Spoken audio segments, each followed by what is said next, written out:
கேள்வி ஒன்றாக இருந்தாலும் பதில் எப்படியா இருக்கான், ஆளுக்கு ஏற்ற மாதிரி மாறுபடும். நேரில் வந்துட்டால் என்ன பண்ணிடலாம், எல்லா கேள்வியும் கேட்டு தெளிவாக. அதுக்கு தான் சத் சங்கம். என்னுடைய நோக்கம் எல்லாம் மனிதர்கள் எல்லாம் மகிழ்ச்சியாக இருக்கணும், அவ்வளோதான்.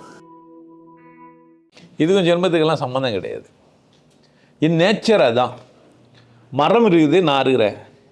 மரம் இருக்குது, நான் இருக்கிறேன். அதுக்கு அறிவு இல்லை, மூளை இல்லை, எல்லாம் நான் சொல்லுங்கிறேன். ஆனால் அது கொடுக்குற காற்றை தான் நான் என்ன பண்ணுறேன், எடுத்துக்கிறேன். அது படைச்சதே எதுக்காகனா போன ஜென்மம் இந்த ஜென்மம் அதெல்லாம் கிடையாது. எப்போது இருந்தாலும் மரம் என்ன தான் செய்ய போகுதுன்னா கார்பனை இழுத்துன்னு ஆக்சிஜனை வெளிவிட போகுது. அப்போது அது மரம் என்ன பண்ணுறதில்ல, நான் கேட்கறதில்ல நான் ஜென்மத்தில் உனக்கு புண்ணியம் பண்ணிட்டு வந்தேன், பாவம் பண்ணிட்டு வந்தேன், நான் உனக்கு புண்ணியம் பண்ணுகிறேன்லாம் இல்லை. அது அதனுடைய இயல்பில் இருக்குது. மனிதன் தன் இயல்பில் எல்லா செயலையும் செய்கிறான். அது நல்லதாகவும் கெட்டதாகவும் சரியானதாகவும் சரியில்லாதாகவும் நன்றி உள்ளதாகவும் நன்றி இல்லாதாகவும் யாயின்னு இருக்குது. இதுக்கெல்லாம் என்ன பண்ணக்கூடாது, நீங்கள் மீனிங்லாம் தேடக்கூடாது. ஏன் ஒருவர் எனக்கு துன்பம் தந்தார் அப்படின்னா, அவர் துன்பம் தந்தாரா, நான் அதை துன்பமாக பார்த்தேனா, அவர் துன்பம் தரத்துக்கான தகுதியை நான் வச்சுருந்தேனா. எல்லோரும் ஏன் எனக்கு துன்பம் தரல, அவர் துன்பம் தரதுக்கான சந்தர்ப்பத்தை நான் ஏன் தந்தேன். எங்கே தான் திரும்பணும், நான் என் பக்கம்தான் திரும்பணும். தீதும் நன்றும், தீதும் சரி நன்றும் சரி என்ன பண்ணாது. அப்போது எனக்கு ஜென்மம் அதெல்லாம் இல்லை. நான் சரியானவனாக இருந்து நான் உண்மையானவனாக இருந்து நான் வாழணுன்ற வேட்கையோடு இருந்தேன்னா எல்லோரும் எனக்கு உதவி மட்டும்தான் செய்ய முடியும். நான் எந்த தைரியத்தில் சொல்கிறேன், இந்த சாமியார் சரியில்லை 8 வருஷம் இருந்துட்டு போய் வெளியே போய் வீடியோ போடுறான்னு எதுக்கு சொல்கிறேன். நான் சொல்வது சரின்னு எனக்கு புரிஞ்சிருக்குது. தப்புன்னு ஒருத்தர் சொன்னால் அது விளக்கம் தர என்னால் முடியும். ஆனால் ஒரு விளம்பரம் ஆகிடும் எனக்கு. புரியுதா நான் சொல்ல வரேன்ட்டு. ஸோ ஜென்மத்தில் நடந்ததுலாம் இல்லை.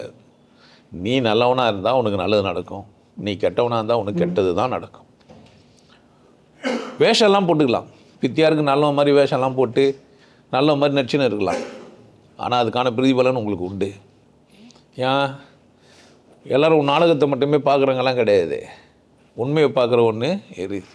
ஸோ வைகுண்ட வாசல் அல்லது சொர்க்க வாசல் அல்லது கடவுள் அல்லது உண்மை இல்லை நேர்மை பித்தியார் நல்லா இருக்கணுன்ற நடப்பு இதெல்லாம் இருந்தால் நீங்கள் எப்படி தான் இருப்பீங்க, நல்லா தான் இருப்பீங்க. நான் எந்த தைரியத்தில் இருக்கிறேன் அப்படின்னு கேட்டால், யாரும் கெட்டு போகணும்னு நினைக்கிறதே இல்லை யாருமே.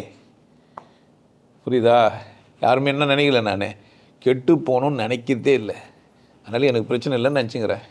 ஆனால் கெட்டு போகக்கூடாதுன்னு நினச்சா கூட நான் கெட்டு போகணும்னு நினைக்கிறது ஒரு ஆளுகிறான். என்ன செய்ய முடியும், அது ஒன்றும் தப்பும் இல்லை, அது ஒன்றும் தப்பு இல்லை. அவன் என்னை விளம்பரப்படுத்துறதுக்கான ஐடியா. அப்போ தான் என்ன ஆவான், நான் என்ன ஆவேன், 4 பேருக்கு தெரிய வருவேன். இல்லைன்னா ஆக மாட்டேன், தெரிய மாட்டேன். பாராட்டுறதுனால வெளியே தெரியத்தை விட திட்டினா ஈஸியாக தெரியுறீங்க. ஏன்னா அசிங்கங்கள்லாம் உங்கள் மூளையில் போய் டக்குன்னு பதியுது. அழகு என்ன பண்ணுறது இல்லை, பதியறது இல்லை. ஸோ அவரா அசிங்கமாக பேசுவார் அவர் தானே அப்படின்னா டக்குன்னு புரிஞ்சிடும். அவர் ஆழமான உண்மையெல்லாம் ரொம்ப எளிமையாக சொல்லுவார்னு சொல்லி பாருங்களேன். என்ன இப்படி உண்மையாக ஆழமான உண்மை சொன்னார். ஏன் அவனுக்கு அது மேலே அக்கறை இல்லை. யாருக்கு எது மேலே அக்கறையோ அது நடக்குது. அதனால் பிரிவியில் ஜென்மத்திலலாம் கிடையாது. அதனால தான் நடக்குதெல்லாம் கிடையாது. சம்மந்தமே இல்லாத ஒருவர் பிறவிலையோ இங்கேயோ எங்கேயுமே சம்மந்தம் இல்லாத ஒரு மரம் எனக்கு என்ன பண்ணுது, உதவின்னு இருக்குது. நான் சாப்பிட்ற உணவுகள்லாம் ஜென்மத்தில் எங்கன்னா வந்து சிவகி போய் நான் நெல் ஆகி அரிசி ஆகி சாப்பாடு ஆகணும் நான் வந்தது இல்லை. அது மாடாகி நான் சாப்பிட்டேன், நான் மாடாகி அதை சாப்பிடுவேன். இதெல்லாம் ரொம்ப பொய் கதை. ஜென்மத்துக்கு அதையும் வச்சு என்ன பண்ண முடியாது. ஜென்மம் இருக்குது என்ன நானே கடை தேர்த்துறதுக்கான சந்தர்ப்பத்துக்காக தான்.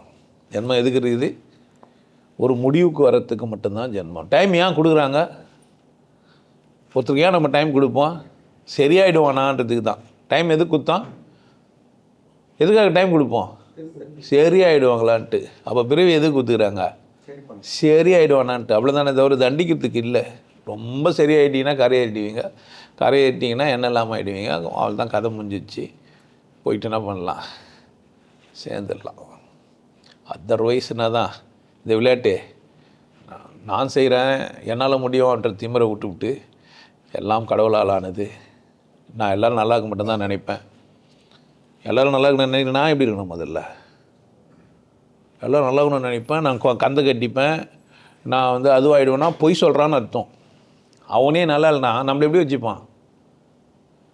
டீ கடைக்கு போயிட்டு டீ குடிக்கிறான், ஹார்லிக்ஸ் பூஸ்ட்டு போன்விட்டெல்லாம் இருக்குதுன்னா ஆஃபர் பண்ணால் நம்ம வாங்கி குடிக்க முடியும். கொடுக்குறவரே என்ன குடிக்கிறாரு,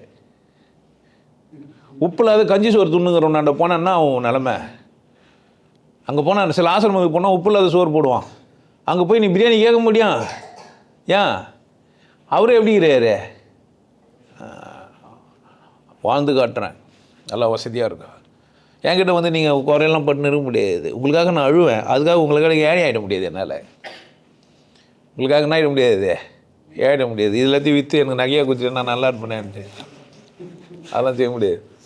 அதெல்லாம் ஏன் நீயும் நல்லா வாழ்கிறதுக்கு வழி காட்டுற ஆள் நான் எப்படி இருக்கணும்? அப்போ ஜென்மெல்லாம் இல்லை. நல்லா இருக்கணும், வித்தியார் நல்லா இருக்கணும், எல்லாம் நல்லா இருக்கணும். இதெல்லாம் யாருடைய வேலை இல்லை. நான் வரத்துக்கு முன்னாடி என் தாயோட முலையில் பால் வச்சுக்கிறான் இல்லை, அது ஒரு பெரிய அதிசயம் இல்லை. யார் செஞ்சா அதை? அந்த ஒன்றுக்கே என் வாழ்நாள் போதும். அந்த ஒன்றுக்கே வேறு எதுவும் வேணாம். நான் பிறக்க போகிறேன்னு சொல்லி நான் வெளியே வந்த உடனே நான் சாப்பிட்ணுன்னு என்ன பண்ணிடுறேன் அங்கேயே. நான் ரொம்ப நல்லவன், அம்மா கிட்டலாம் பால் குடிக்க மாட்டேன்னா முடிஞ்சிச்சுவோங்க. அதை பேசுவாங்க புக்குங்கெல்லாம் என்ன சொல்லுங்குதுன்னா, அம்மா கிட்ட பால் குடிக்காத, ரத்தத்தை குடிக்கிற. அது வந்து இதுன்னா பால் குடிக்காத எவனா மனையம் இருப்பான் இந்த உலகத்தில், பாவம் தான் அவன். அதே மாதிரி பெருசாலாம் நினச்சிக்க முடியாது. அவரோட தூமை தான் நீ. அவள் சும்மா தொச்சு போட்ட ஒரு 10 மாதம் தொச்சு போட்டது நிறுத்திட்டு அவ்வளோதான். தூமை தானே ஆகிட்டுக்குது, திரண்டு விசேஷமாக ஆகிட்டுக்குது. அது காலமாக இந்த ஜென்மத்தை பற்றியெல்லாம் யோசிச்சுக்கின்னு ஜென்மத்துக்கு கணக்கு இருக்குதா, நான் நல்லது செஞ்சேனா கெட்டது செஞ்சேனா, நான் உனக்கு போன ஜென்மத்தில் அது ஒருத்தர் கதையெல்லாம் சொல்கிறேன், பணத்தெல்லாம் இப்போ குத்து வைங்க அடுத்த ஜென்மத்தில் கொடுக்குறேன்றாரு. இந்த மாதிரி தமாஸ் பண்ணுறவங்களாங்கிறானுங்க. நான் பார்த்து சார் ஏமாத்துறது பல விதம். ஏமாறதுக்குன்னே ஒரு கூட்டம் தான் என்ன பண்ண முடியும்? ஏமாறாதீங்க. உங்களுக்கு எல்லாருக்கும் ஒரு விஷயம் சொல்கிறேன்.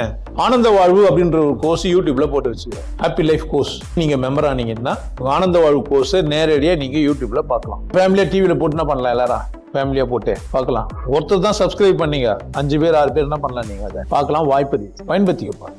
நல்லா இருங்க, சிறப்பாக இருங்க, கொண்டாட்டமாக இருங்க.